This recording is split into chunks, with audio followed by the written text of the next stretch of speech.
and probably signing my own death warrant by writing this account. I know for a fact that I'm breaking at least a dozen federal laws with penalties that could send me to prison for the rest of my life. But jail time is the least of my worries. I fully expect to get grabbed one of these days by a squad of government goons, a hood being placed over my head, before I'm put on a secret flight and transported to some god-forsaken black site on the far side of the world. They'll make me disappear, toss me into a dark pit and leave me there to rot. You don't fuck with these people, not if you want to live. But none of this matters now. I've accepted my fate because the stories I need to tell are too important. The public must know the truth about the threats we face. This isn't easy to explain, but I'll do my best. For the past 2 years, I've worked within a top-secret government project, jointly financed by the Department of Defense and some of the wealthiest individuals and largest multinational corporations on the planet. What is our purpose? Well, perhaps you've heard of the multiverse theory. That is the idea of alternate universes which exist in parallel to our own.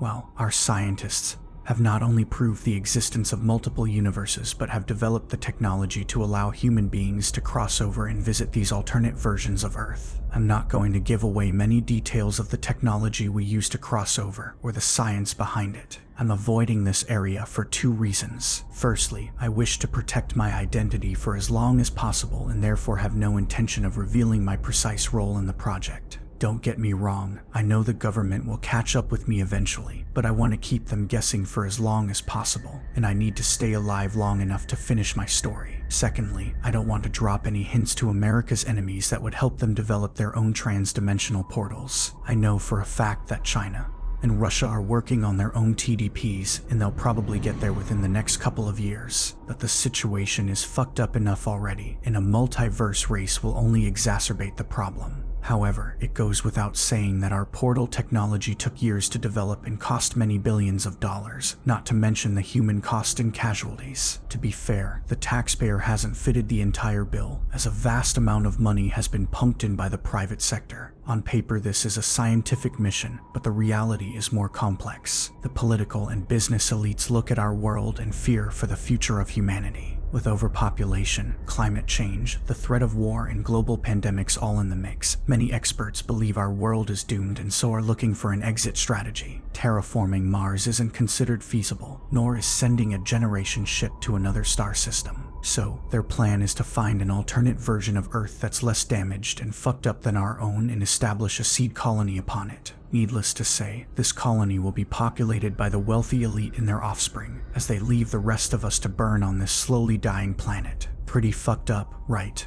But believe it or not, this isn't why I've decided to sacrifice myself by whistleblowing on this top secret project. What really gives me nightmares is what I've seen on the other side, the terrifying alternate worlds and the monsters which inhabit them. These evil and ruthless civilizations are technologically advanced and so surely capable of building their own TDPs now that we've unwittingly revealed that it's possible to travel across the multiverse. My worst fear is that these monsters will cross over to our world, unleashing hell and fury upon us. This brings me to the story of my first mission, our visit to Earth 217, a hellish dystopian world which I was lucky to survive. Before I get to this, however, it's worth explaining a bit more about the process of trans-dimensional travel. Again, I'm not going to reveal any technical details, but I can explain a few things. You might imagine a trans-dimensional portal as something like a whirlpool or a black hole. This is the way such portals are often portrayed on TV and in films. The reality is somewhat different, however. The best way I can describe the portal is a fluid membrane, a window to another reality. It's a controlled passageway which allows one to see what's on the other side, an image as clear as looking through a pane of thin glass. When you pass through the membrane, it's like immersing yourself in water. For a few seconds you can't breathe,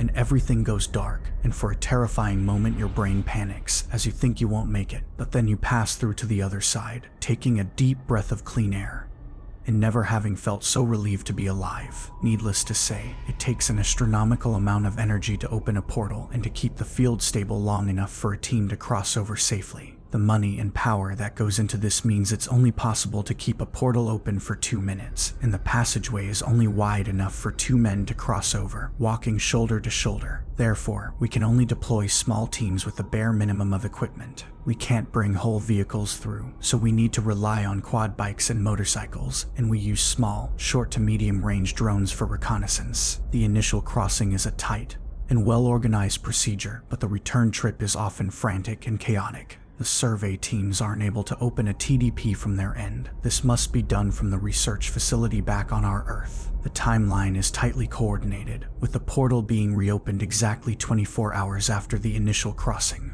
Any members of the team who don't make it back to the rendezvous point in time are going to be stuck on the other side indefinitely, and will need to deal with whatever threats they encounter without assistance. Now, the return shouldn't be a problem if the team has a clear run on the other side, but if they've run into trouble ... well, that's a different story. It's worth pointing out that the majority of the worlds we've discovered and visited aren't so different from our own. There might be a few historical divergences, but basically you have societies not dissimilar to Earth 1. These worlds are written off as unviable. However, they have the same problems as us: overpopulation, pollution, the threats of an extinction-level event, and so on. Basically, they're not what our wealthy benefactors are looking for, as they aren't suitable for colonization. Nevertheless, the trips over to these worlds are generally straightforward and risk-free. It's the minority of missions that prove problematic. Now, it goes without saying that we don't send men and women across until we check out the conditions on the other side. As a first step, we send across a robot similar to the Mars rover, designed to test soil samples and oxygen levels, checking the atmosphere for toxins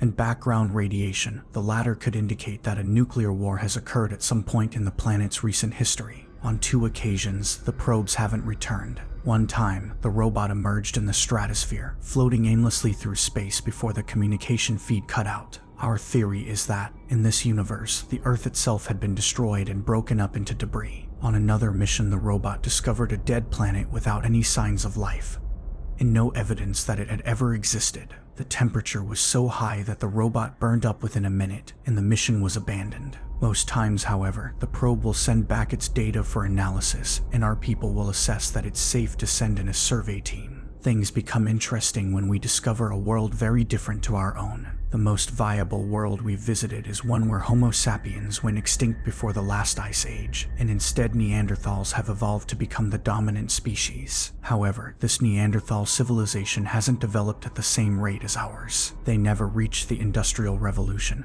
and are instead living in a medieval world, a primitive, agrarian society with a relatively small global population. This version of Earth is actually considered the most viable for colonization by the folk running our operation. However, there is a moral debate within the project's leadership, as it's widely accepted that any human colony will likely result in the genocide of the native Neanderthal population. I suspect this argument won't hold sway in the long run. Millions of natives were wiped out during the colonization of the Americas after all. But of course, this all depends on us surviving long enough to make this happen, which brings me back to my first story, the mission to Earth 217. It's difficult to describe my emotions on that morning, as I stood in line with my pack and equipment strapped to my back, dressed in combat fatigues and full body armor. I'd been through extensive training and preparation prior to this, my first mission and first time entering a TDP, but nothing fully prepares you. I stood on the metal gangway along with 8 other men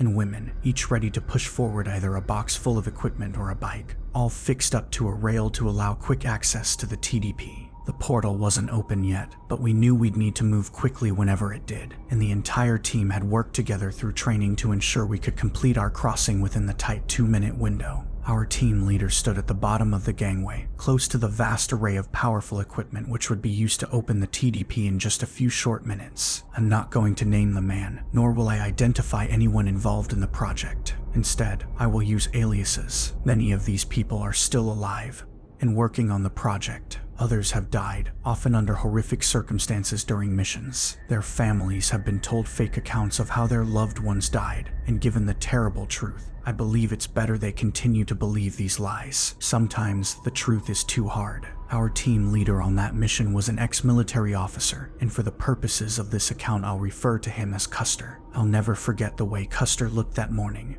and the words he spoke in the last moments before our crossing. The well-built, battle-hardened veteran seemed to exert total confidence as he shouted to be heard over the increasing volume of equipment and machinery coming to life. Listen up, ladies and gents. He bellowed. Some of you are making this crossing for the first time. Others have walked through the portal before. Frankly, it makes no difference. I'm a veteran of a dozen missions, and let me tell you, no two journeys are the same. The probes only tell us so much, and there's no way of knowing what we'll encounter on the other side. It's an unknown environment, and we must be prepared for anything.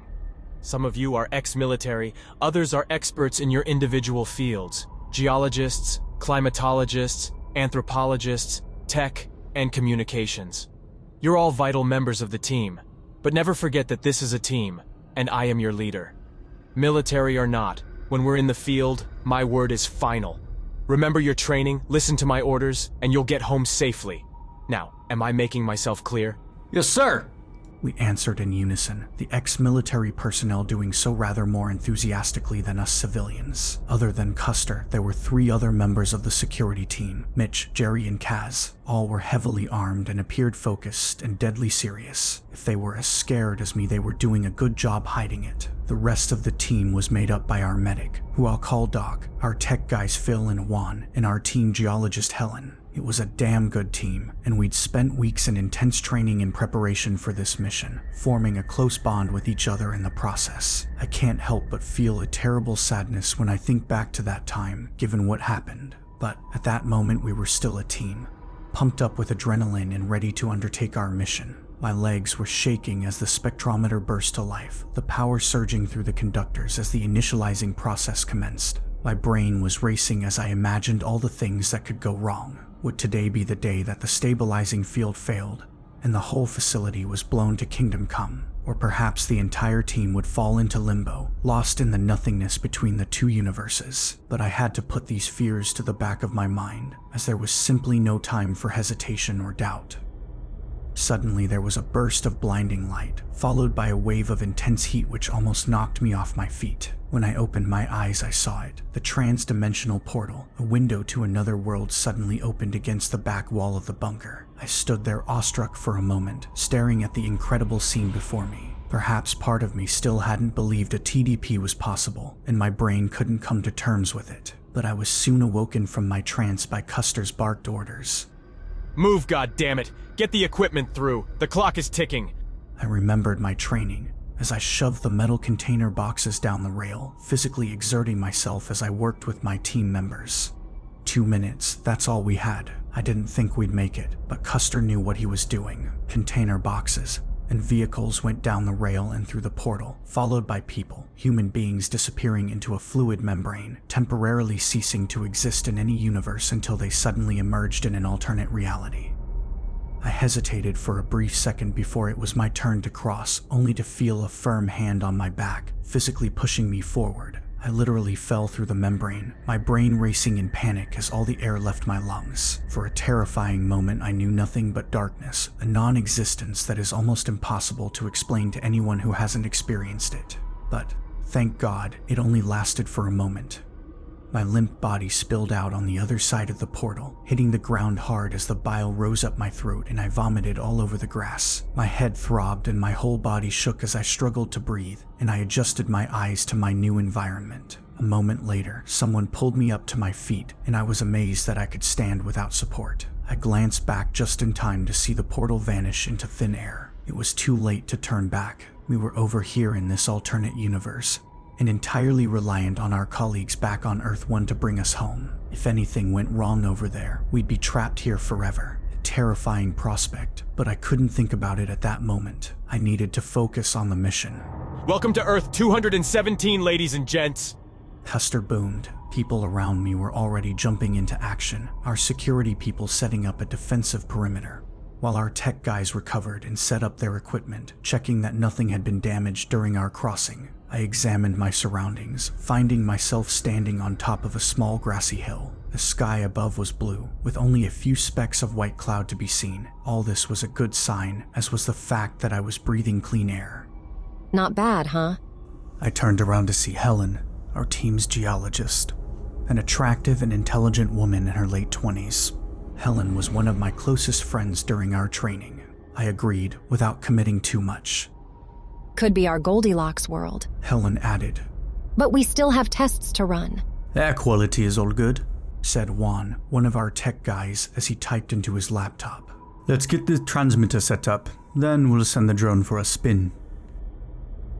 There are a couple of things I should clarify about our insertion point before I continue this account. Our research facility was purpose-built for this project, and intentionally located in an isolated and sparsely populated corner of the continental US. For obvious reasons, I'm not going to reveal the location, but suffice to say it's pretty much in the middle of nowhere. When we cross over, the team will arrive at the exact same location on the alternate version of Earth, and the theory is that there will be nothing much located on the other side of the portal, allowing us to get in and out without drawing attention. Usually it works out that way, but not always. We use small, remotely controlled drones to survey the surrounding area, most of which is empty countryside. However, on our Earth there is a small town located about 10 kilometers from the insertion site, and often the town will also exist in the alternate worlds we visit, although not always in the manner we'd expect. However, another and safer way of finding out about the civilization is simply to set up a transmitter and receive any indigenous radio signals or television broadcasts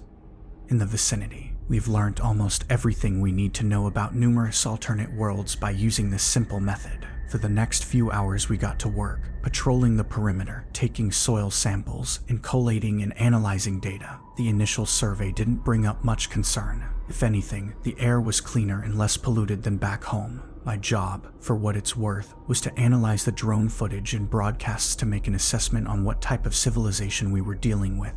And what I found did raise a few red flags. We sat down after lunch to provide our intelligence briefing to Custer, sitting cross-legged in a circle as our leader stood over us. I'll confess that I found his stern gaze and authoritative voice rather intimidating, especially in this alien and unknown world. What have you got for me? He asked, or rather demanded. I gulped before replying. Well, sir, the drone has brought back footage of the surrounding area, and we found no signs of life.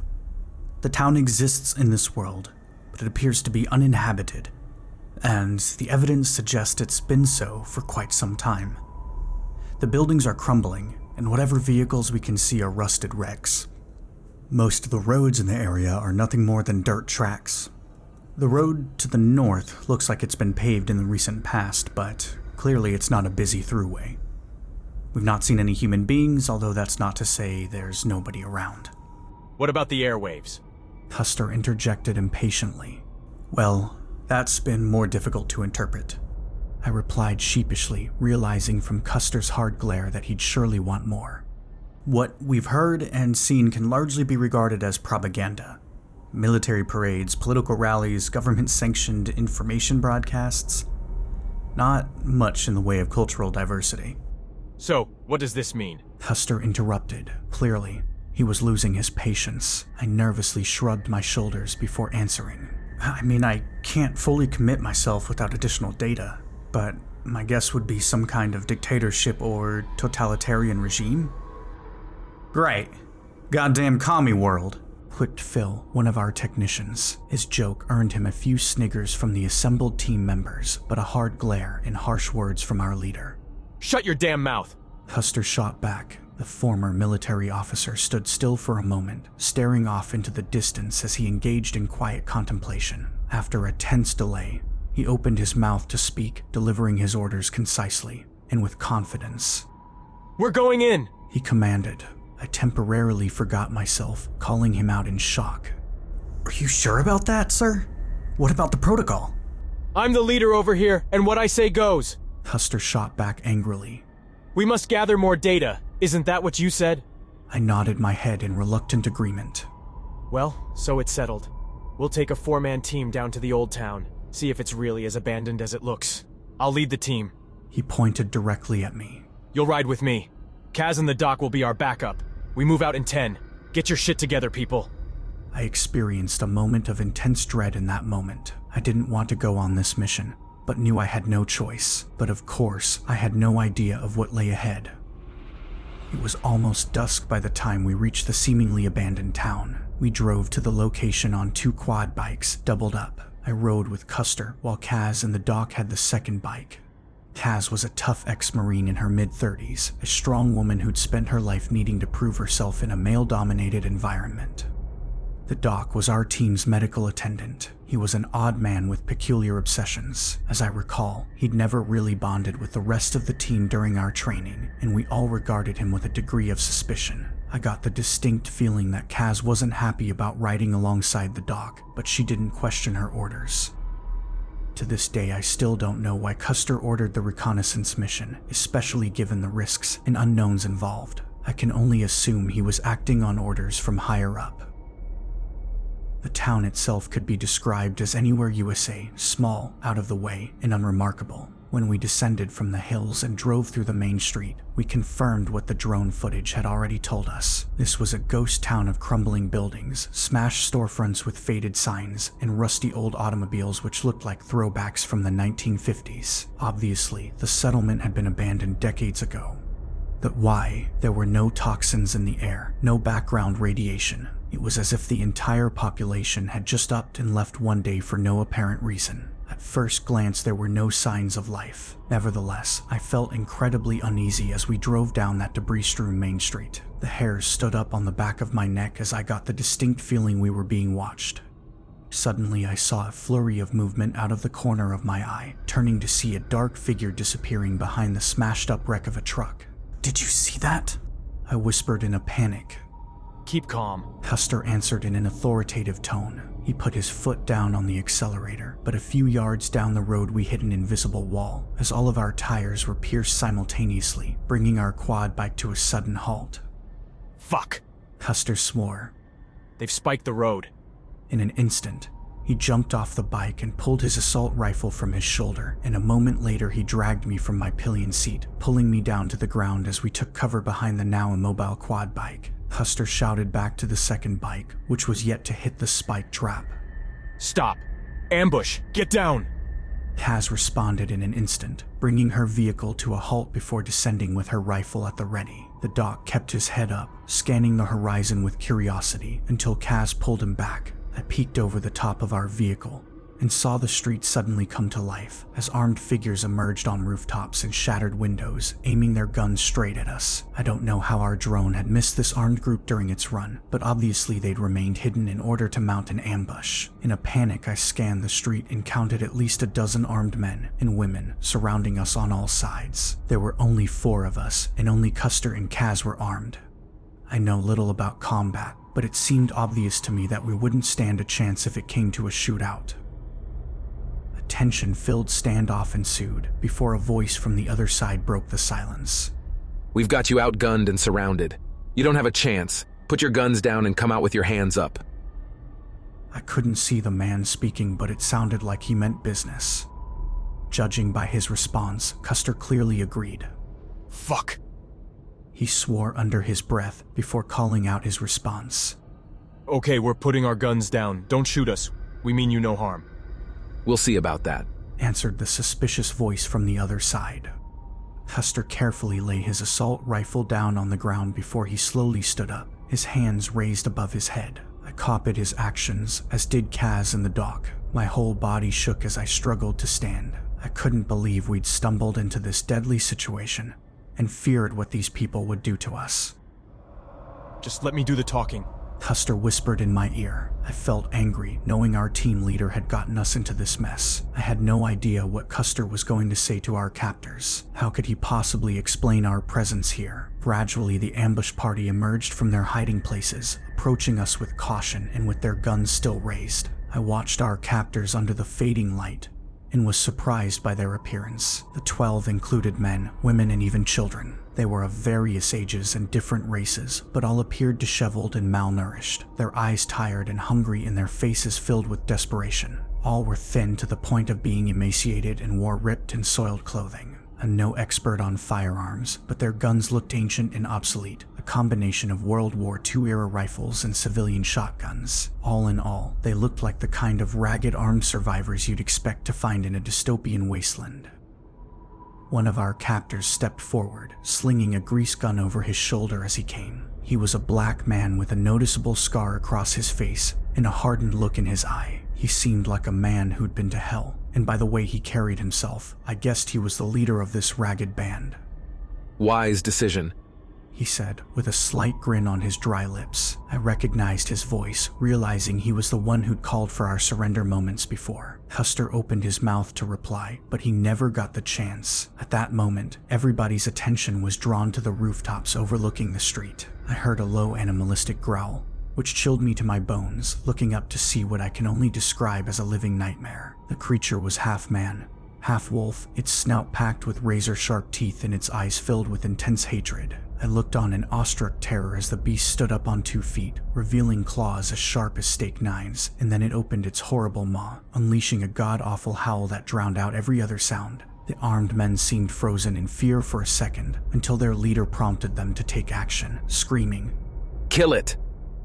Suddenly, the air was filled with bullets, the din of gunfire almost deafening. The beast should have been hit, but it moved so fast, leaping from the rooftop and pouncing on the nearest rebel, ripping his throat out in a mere second, and spilling his blood all across the street. Somebody screamed before the gunfire commenced once again, but the beast seemed immune to the bullets as it tore down the street, hitting one rebel after another, tearing them to shreds with its teeth and claws before they could react. I heard the blood-curdling screams, and saw the blur of bloody violence as bodies were ripped apart and viscera was splattered all over the tarmac. Custer shook me out of my shock-induced trance, grabbing me and screaming, Get behind me! He picked up his M4 carbine and made it ready to fire. No one from the other side tried to stop him. They were too busy dying. By now, the beast was ripping the head off its 6th victim. Custer advanced upon it, firing on full automatic as he moved. At least one of his bullets hit the mark, causing the monster to howl in pain, but the round didn't even slow it down. Suddenly, the beast turned its attention to Custer, who was desperately trying to load a new magazine into his M4. The beast jumped him before he had the chance, slashing Custer's chest with its claws. Custer screamed as he fell backwards, and the beast bit deep into its victim's shoulder. I was sure he was done for, but just then, the gunfire started back up again as a burst of rounds struck the monster and forced it back, releasing its deadly grip upon Custer. I looked up to see Kaz advancing, firing short bursts from her M4. The beast was hit again and again, but the bastard wouldn't die. Kaz didn't miss a beat, however. She kept pumping bullets into her target's body until her magazine was empty. And then she dropped her rifle and drew her sidearm, a 9mm Glock. She kept on shooting without mercy, ignoring the creature's whimpered cries and her determination to end its life. Finally, she stood over its limp body and emptied the last 5 bullets straight into its head. This coup de grace seemed to do the trick, as finally the beast stopped moving, its life force extinguished. Slowly, the survivors emerged from their hiding places to survey the carnage left behind after the savage attack, a lightning assault and battle that had lasted less than 2 minutes. Kaz and I ran to Custer's side, quickly establishing that he was still alive despite his horrific injuries. I looked on in horror at the deep wounds to his chest and shoulder. He'd lost a lot of blood and clearly was in considerable pain, groaning in agony as he struggled with every breath. Kaz placed pressure on his shoulder wound to stem the bleeding as she called out, Doc, where the hell are you? We need your help. I scanned the blood-strewn street for our medical man, finding him leaning over the body of the wolfman, poking at its ribs as if he were conducting a post-mortem. Fascinating. The exoskeleton on this animal is unlike anything that occurs in nature. It's almost as if someone has set out to design the perfect killing machine. I needed to place a firm hand on Doc's shoulder to bring him back to reality. God damn it, Doc! Custer is hurt bad. You need to see him. I exclaimed angrily. Yes, of course. Let's see what we can do for him. The doctor appeared rather annoyed and taken aback, but he complied. He leaned down beside the wounded officer, shaking his head and tutting as he opened his medical bag. He's in a bad way, the doc said, as if stating the obvious. I can bandage up his wounds and give him something for the pain, but most of my supplies are back at the camp. I'll need to get him back there and stabilize him. Otherwise, he'll never survive the journey home. Kaz nodded grimly. With Custer incapacitated, she'd taken on the role of team leader, and no one was questioning her. Okay, she said. The tires are out on the lead quad bike. The doc needs to take Custer back on the second bike, which means we'll need to stay here. I couldn't believe what I was hearing. So we're stuck in this hellhole? I exclaimed in dismay. Calm down. Kaz replied. I'll radio back to base. Get Mitch and Jerry to ride down here on the motorbikes and pick us up. If we ride pillion, we'll get back by sundown, in time for the rendezvous. It's cutting it fine, but we'll make it. I was far from convinced. None of this was part of the original plan, and there were about 1,000,000 things which could go wrong. I knew how tight our window was, and if we were even 5 minutes late arriving back, we'd be trapped here forever. But this wasn't even my biggest concern at that moment. I was far more worried about how we'd survive the night. And just what the hell do we do if another one of those monsters show up? I asked, pointing to the bullet-ridden body of the wolfman. Then we deal with it. Kaz shot back angrily. Now, help me with Custer. We gently lifted our leader's broken body and got him onto the back of the quad bike. I watched as the doctor drove the bike out of the ghost town and back into the hills. At the time, I honestly believed we'd signed our death warrants, but I couldn't deny that Kaz had made the right call. While Kaz radioed back to base, I turned my attention to the surviving rebels, watching as they tended to their fallen comrades. Some said tearful prayers over the shredded remains, while others recovered their weapons, ammunition, and anything else they had on their person, including food, tobacco, and various other trinkets and personal effects, as meager as they were. In all, 6 of the dozen rebels had been slaughtered in the beast's lightning assault, half of their number killed in just under 2 minutes. I guess we should be thanking you people. I turned around to see the rebel's leader approaching, his weapon shouldered as he extended his hand in friendship. Only moments before he'd been holding us at gunpoint, but things had changed very quickly. I took his hand and shook. Wyatt's my name, and these are my people. Well, what's left of them? I introduced myself and expressed my sorrow for his losses. Then I nodded to the dead beast laid out on the roadside. So, what the hell is that thing? I asked incredulously. Wyatt seemed puzzled by the very question. It looks like a goddamn werewolf. I quipped, only half joking. Wyatt confirmed with a shrug. Sure, but this one's a rogue. A hunting dog which got away from the Aryans. Now they roam the countryside, killing everything that moves. Alarm bells started ringing inside of my head. Hold up. Aryans? You mean like Nazis? Wyatt appeared even more puzzled. Nazis? Yeah, they started off that way, back during the final war. There's something far worse now, but how can you not know this? I felt a twinge of panic, realizing I'd given away too much. We're not from around here, I answered meekly. Well, that much is obvious, said Wyatt. You aren't Aryans, that's obvious too, but the guns, equipment, and vehicles you have are far better than anything we've got. You might be from another district, but the Aryans rule the whole world. Hell, they even have bases on the moon and colonies on Mars. I saw Kaz had finished her call and was now listening in on our conversation, shooting me a reproachful look as a warning not to say too much. But I didn't see any way of explaining this to Wyatt, nor did I see any advantage in keeping secrets from him. I took a deep breath before answering. Look, we came from another world. Or more accurately, another version of this one. Our scientists have worked out a way of crossing from our dimension to the next, and so here we are. I expected Wyatt to laugh in my face, but he didn't. Certainly, the rebel boss appeared shocked by my admission, but he didn't dismiss my explanation out of hand. I guess when you live in a world run by Nazis and overrun by werewolves, it's going to take a lot to faze you. We're Americans. Those words seemed to bring Wyatt some comfort, to know that his country still existed in some alternate version of Earth. Kaz interjected at this point. Who are you people anyway? The American Resistance. Wyatt shook his head, and I saw the sorrow in his eyes before he began his sorrowful explanation. We used to be, many decades ago. America stayed out of the war in Europe during the 40s, and when the Nazis eventually conquered us, they allied with people who looked like them and brutalized the rest. The same thing happened all across the world. Nations conquered, and populations trampled under their damn jackboots.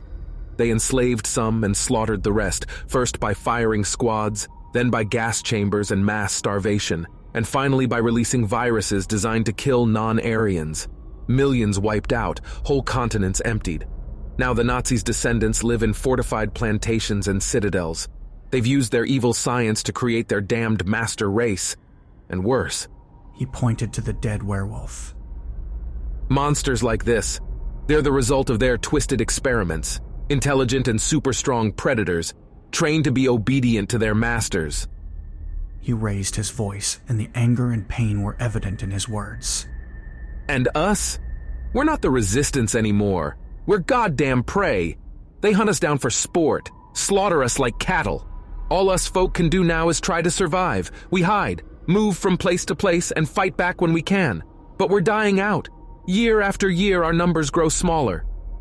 He sighed and lowered his head, tears welling up in his eyes as his surviving comrades gathered around him. His story was horrifying, but I had no doubt he was telling the truth. This world was a place of living nightmares, one of Nazi super soldiers, genetically modified werewolves, and human hunting. I'd never imagined I would visit such a terrible place, but here we were, right in the middle of this shit. I was still trying to come to terms with what Wyatt had told us when Kaz brought the conversation back to business. What will your people do now? She asked. It's too dangerous to travel on foot after dark. Wyatt replied. We'll need to hold up here until dawn. He pointed down the street. There's an old church down there. Not much, but it still has 4 walls and a roof.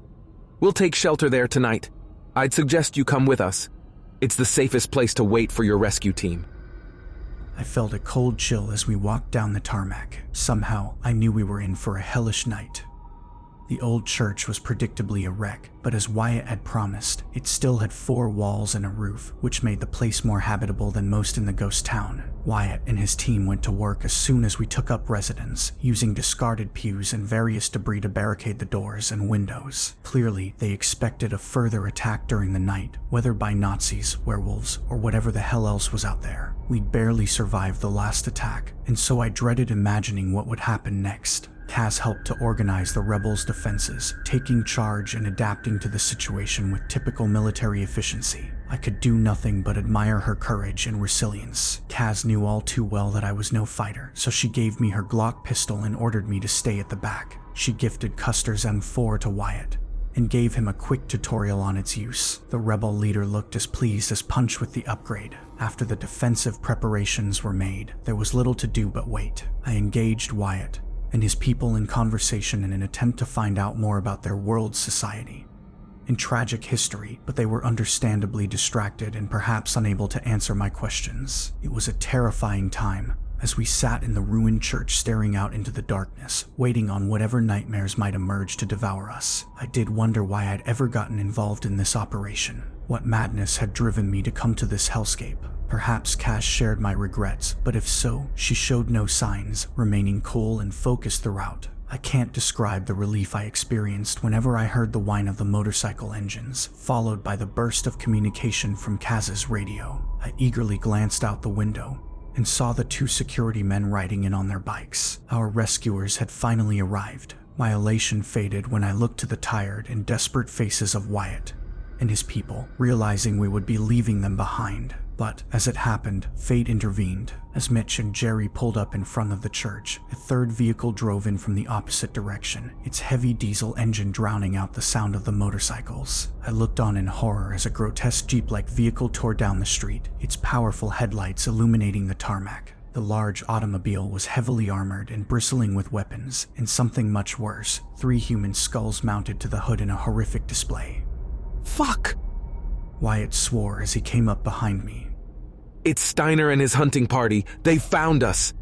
I looked into the man's hard eyes and saw his fear for the first time. Terrified, I turned back to the window and saw 3 figures emerging from the Jeep and moving with speed, muscular and athletic men in dark body armor and carrying alien but deadly-looking assault rifles. And from the rear of the vehicle leapt not 1 but 2 of those hellhounds, vicious werewolves as ferocious as the feral we'd previously encountered. Except these 2 were clearly trained and under the control of the Aryan hunters, obeying their every command. Mitch and Jerry were out in the open, apparently unaware of the immense danger they were in, at least until Cash shouted them a 1-word warning. Run! The gunfire started a second later as the Nazi hunters opened up with their rifles. Mitch and Jerry ran for it while laying down covering fire. They couldn't make it to the church in time, so they took cover in a disused gas station across the street. The soldiers made it by the skin of their teeth as bullets flew and hunting dogs snarled. By then, all hell was breaking loose as the rebels opened up and the Aryan Death Squad began their assault. Just then, Kaz grabbed me by the shoulders and forced me away from the window. Stay down and keep out of the way. Shit! She screamed at me before taking up her firing position and joining the battle. I did as I was told, taking cover behind the pews and laying low as the gun battle raged in all its fury. As I cowered in the corner, I missed much of the anarchy which followed, but I did witness the bloody results. 3 of the rebels fell in quick succession. A man's head was blown off not 10 yards from me. A woman was cut down by a burst of automatic fire, and a kid who could only have been 14 or 15 got hit by shrapnel from a grenade. The carnage was horrific, and I feared we were about to be overrun, but Wyatt and Cass continued to fight back fiercely, moving from window to window whilst laying down suppressing fire. Suddenly, there was a pause in the firing, and for a brief second I dared to think the battle was over, but then a single shot rang out, striking Wyatt in his shoulder, the impact throwing his body backwards. Cass swore as she abandoned her position and sprinted towards the barricaded door. A moment later, there was a mighty explosion which rocked the entire structure. The room filled with dust and my ears were ringing. I looked up and was horrified to see the barricade breached. A figure emerged from the chaos, moving with immense speed as he shot a rebel through the head and tore across the floor.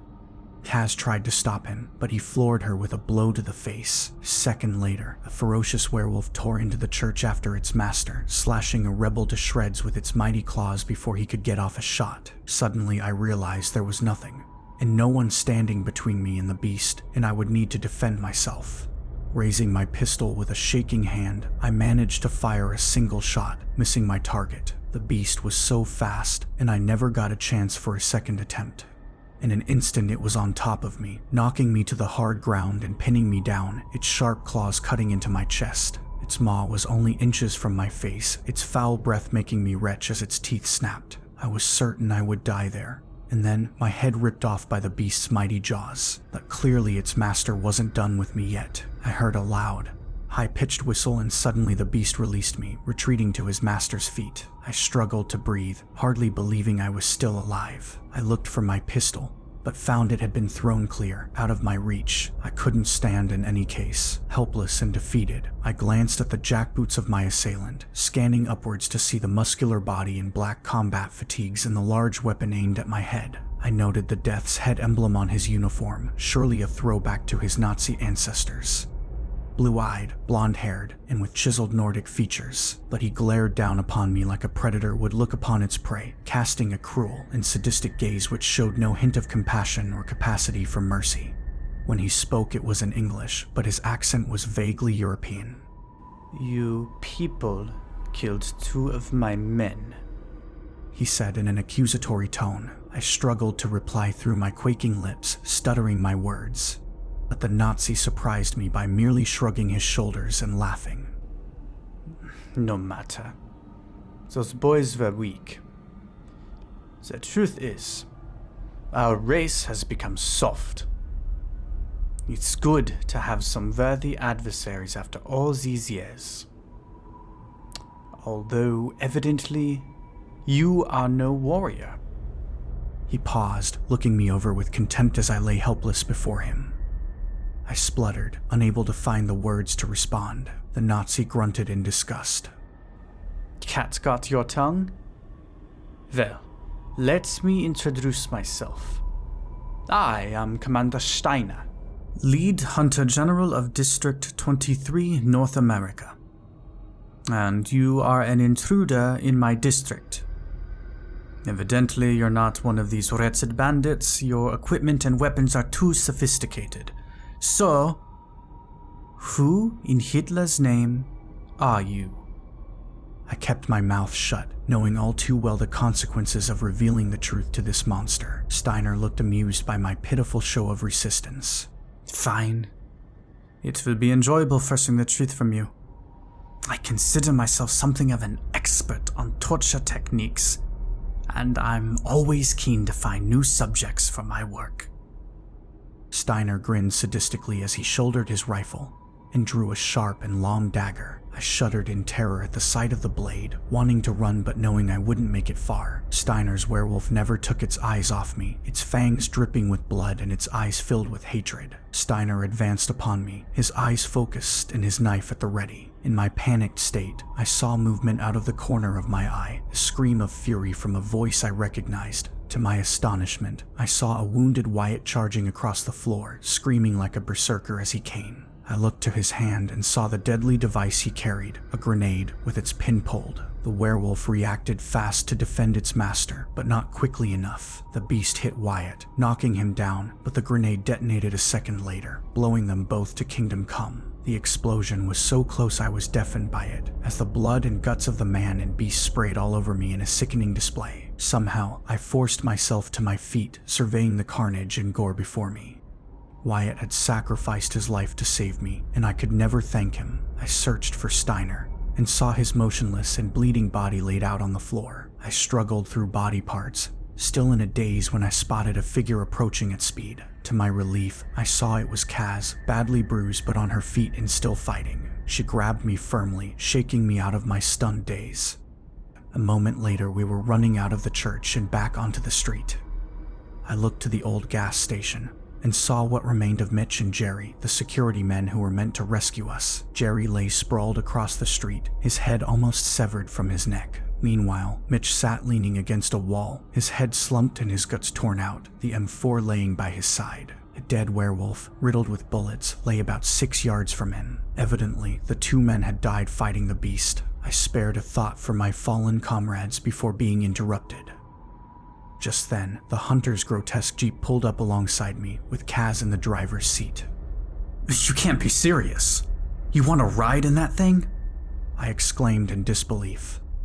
You got a better idea? Kaz shot back angrily. We need to get back to camp before sunrise, unless you want to become a permanent resident. She was right again, of course, and so I jumped into the passenger seat of the Nazi death mobile and we sped out of the ghost town, leaving the death and carnage behind us. We raced up the hillside at I don't know what speed, tensely watching the clock all the way, and we arrived back at the camp with literally minutes to spare, just as the morning sun was rising over the hills. Helen and the others looked on in shock, and were no doubt concerned when we approached in our commandeered vehicle. A death jeep decorated with human skulls isn't exactly the type of car anyone's happy to see. Where the fuck did you get that thing? Helen exclaimed as Kaz and I jumped out of the jeep. And what the hell happened to you? She added in concern, no doubt noting the blood and gore covering me from head to toe. No time to explain. We've got to go. I answered frantically. Where are the others? Helen added in confusion. Kaz answered firmly. Dead. What about Custer? He's dead too, I'm afraid. His injuries were too severe, answered the doc as he suddenly emerged to greet us. Fuck. Kaz swore.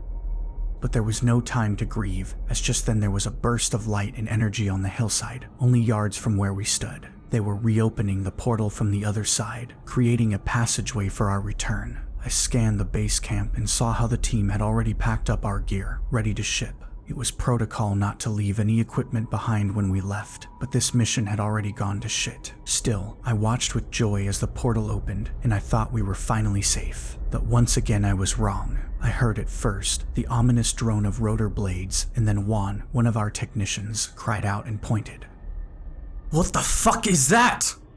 I looked in that direction, horrified to see an attack helicopter approaching at great speed. It was something akin to an Apache, but of a different design, heavily armored and bristling with weapons, a swastika clearly visible on its nose. There was no time for anyone to react before the killer aircraft opened up, pumping machine gun bullets into our camp. Phil, our second technician, was caught out in the open, torn to shreds by high-velocity rounds, his body performing a macabre death dance before dropping to the dirt. Juan cried out his friend's name and had to be physically restrained by Kaz and the doc. We've got to go. Just get through the fucking portal. We all started running, beating a hasty retreat as the bullets kept flying. One by one, I saw my comrades descend through the portal, the doc, Juan, and then Helen. Kaz waited for me, waving and shouting frantically as I sprinted towards the opening. I don't know why, but I paused at the last moment, turning and looking up at the chopper. I saw the man in the cockpit and was shocked because I recognized him, Steiner. His head was bandaged, but it was definitely him. I would recognize his cold, predatory stare anywhere. To my surprise, he was no longer shooting. Instead, he simply watched, observing our hasty retreat. I froze for a second, but Kaz saved my ass once again, tackling and physically shoving me through the portal entry. We left that vile world in an instant, descending into darkness and limbo before we emerged on the other side, our bodies collapsing onto the metal gangway back at the facility. Close it! Kaz screamed, but there was no need, as a moment later the power shut down and the link to the other world was broken. I struggled to breathe as I adjusted to my surroundings, my brain not registering that we were really safe. In an instant, we were surrounded by security men, medical staff, and technicians, all appearing shocked and frightened. And who could blame them? They'd never seen a mission go south this badly. A team of 9 had made the crossing over to Earth 217. Just 24 hours later, only 5 had returned without any of the weaponry and equipment they'd set out with. The mission had been a total clusterfuck, and I dreaded the inevitable hours and days of debriefing which would surely follow. But that's not what really scared me. I couldn't forget about Steiner, the commander who'd seen our trans-dimensional portal firsthand and was now in possession of all our team's equipment. The Nazi fuck would surely report his findings back to his superiors, and who's to say they're capable to building their own TDP, given time. The thought of those monsters crossing over to our world keeps me up at night. Still, I thought Earth 217 was the worst we would ever encounter. But once again, I was wrong. There are parallel worlds out there just as bad and perhaps even worse. I know, because I've been to them. And if the feds don't track me down before then, I'll tell you all about these hellscapes, because this is shit people need to know.